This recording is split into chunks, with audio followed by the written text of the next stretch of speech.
Siguro, di ako ang naman yan nung pinagbubuntis mo. Napakakapal mo naman, para pag hinalaan mo ko. Tsaka anong tingin mo sa akin? Ganong klaseng babae? Kung alam ko lang na ganito yung mangyayari, sana hindi na lang kita sinagot at hindi na rin sana ako naniwala sa'yo. O sige, ganito na lang. Ipalaglag mo na lang yung bata. Panigurado naman, di pa alam ng mga kapatid mo yan. Naiibang ka na ba? Alam nyo, Jamie, Bunso, namimiss ko na kayo.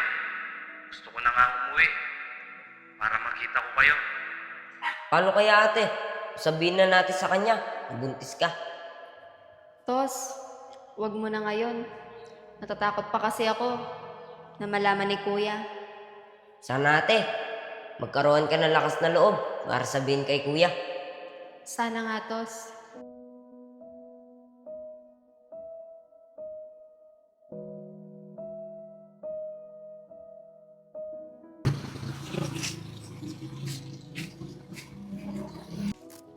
Mukhang yung si Gilbert ah.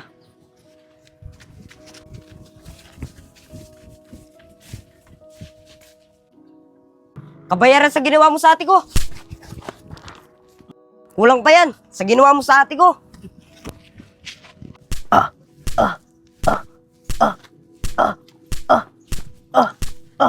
Kulang pa yan. Tama na!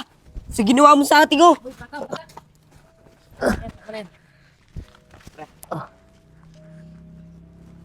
Alam mo, kulang pa yan sa ginawa mo sa ate ko. Alam mo, di lang kita pinapatulan dahil bata ka. Sige, dito, patulan mo ko. Alam mo, hindi kita lalabanan. Alam mo, masyado kang matapang, katulad ng ate mo. Pre, tama na. Huwag mo na patulan. Bata lang yan. Alam mo, makakarma ka sa ginawa mo sa ate ko. Pre, alisin mo na yan. Baka ano pa magawa ko dyan. Pre, bata. Tara, dito na kita sa inyo. Lamay mo yung lupa mo na.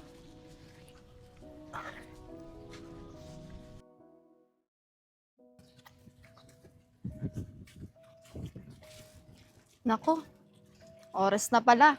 Panigurado, pauwi na si Bunso. At gutom na rin yun.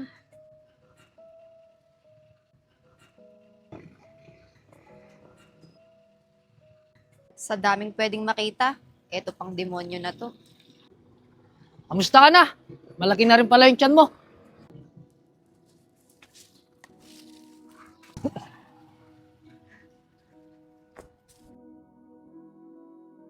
Wala talaga siyang pakialam sa magiging anak niya. Sana, hindi siya karmahin.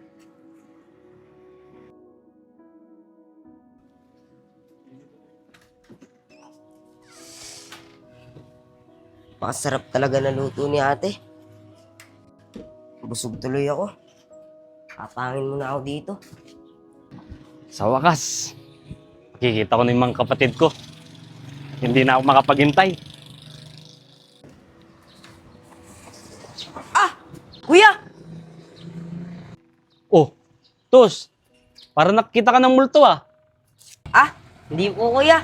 Nabigla lang po ako. Hindi po kayo nagsabi kuya. Nauwi po pala kayo ngayon. Biglaan lang, Tos. Pinaglib kasi kami ng 5 araw. Kaya umuwi ako. Namimiss ko na kasi kayo eh. Namimiss ka na rin po namin kuya. Saan nga? Payakap nga. Namiss ko tong bunso namin na to. Nga pala kuya, kumain ka na po ba? Di pa, Tos. Nagugutom na nga ako eh. Nga pala, asan yung ate mo? Si ate po ba kuya? Andun po sa loob kuya. Oh, napapano ka? Bakit ganyan yung reaksyon mo? Wala po kuya. Tara po kuya, pasok na po kayo. Tara, nagugutom na din ako eh. Ayun na po yung bag niyo kuya. Tara. Naku, baka malalaman na ni kuya to. Ano, Tos? Wala po kuya. Tara na po. Tara. Kayo ba, Tos? Kumain na? Po kuya, kakatapos lang po. Napasarap nga po yung kain po eh. Sobrang sarap po na luto ni ate. Gusto ko din matikman yan, Tos. Kuya, Jamie, anong ibig sabihin yan? Kuya, magpapaliwanag po ako. Anong ibig sabihin yan? Kuya, pasensya na po. Nagmahal lang po. Hindi ko naman po alam na mapupunta po ako sa sitwasyon na ganito. Tangina naman, Jamie. Lahat, tinis ko para lang mapalayo sa inyo. At lahat, ginawa ko para lang mapaaral kayo. Tapos, ganyan lang yung susukli mo sa akin? Ikaw, Tos, ba't hindi mo agad sinabi sa akin to? Kuya, natatakot lang po kasi kami nasabihin sa ito. Kaya pinilit na lang po namin itago. Kuya, wala pong kasalanan si Brutus. Ako po yung nagsabi sa kanya na wag na muna pong sabihin sa inyo. Oh, paano na niyan, Jamie? Paano na niya yung pangako mo sa akin? At sino yung naman yan? Kuya, yung kaklase ko po noon. Kaso, hindi po niya ako pinanagutan. Yan na nga ba yung sinasabi ko eh. Alam mo, Jamie, bata ka pa para pasukin yan. Ang pagkakalam ko, nag-aaral ka na maayos dahil may pangako ka sa akin. Yung pala, sinira mo yung tiwala ko. Tsaka alam nyo, napaka-excited ko pa naman umuwi dahil makikita ko kayo. Yun pala, ganito lang yung madadatnan ko. Sinira mo yung tiwala ko sa'yo, Jamie. Dahil sa ginawa mong yan, ganda pa siguro na huwag ka muna magpakita sa akin. Lumayas ka dito. Pero kuya, malapit na po mga anak si Ate Jamie. Kuya, nakikiusap po ako. Kahit paglabas na lang po ng anak ko, dun po ako aalis dito. Hindi. Di ba? Ginusto mo yan? Panindigan mo. Tos, ayusin mo nga yung mga gamit nito.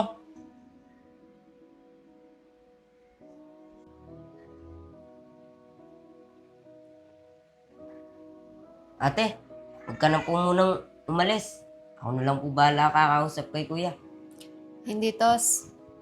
Kasalanan ko rin naman to. Tara, samahan mo na lang ako mag-ayos ng gamit ko.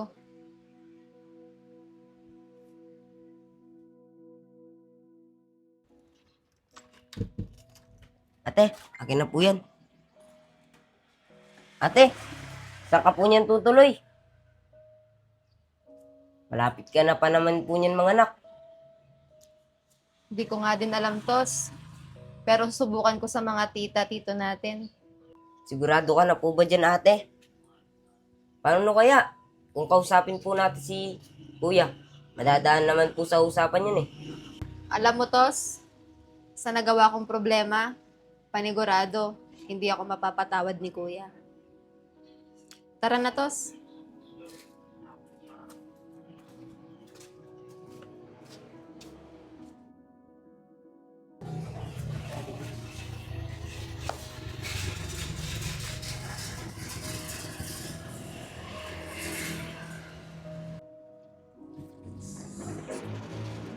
Kuya, pasensya na.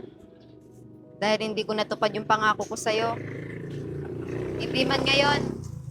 Pero sana, Kuya, pagdating ng araw, mapatawad mo ako at ng magiging anak ko. Kuya, maraming salamat sa lahat ng sakripisyo mo para sa akin. Aalis na po ako. Tara na, Tos. Tara na po ate. Ah, Ate, okay ka lang po ba? sumasakit yung tiyan ko, Tos. Aray. Kuya! Si Ate Jamie! Sumasakit na yung tiyan niya! Ah, Na paano ka? sakit.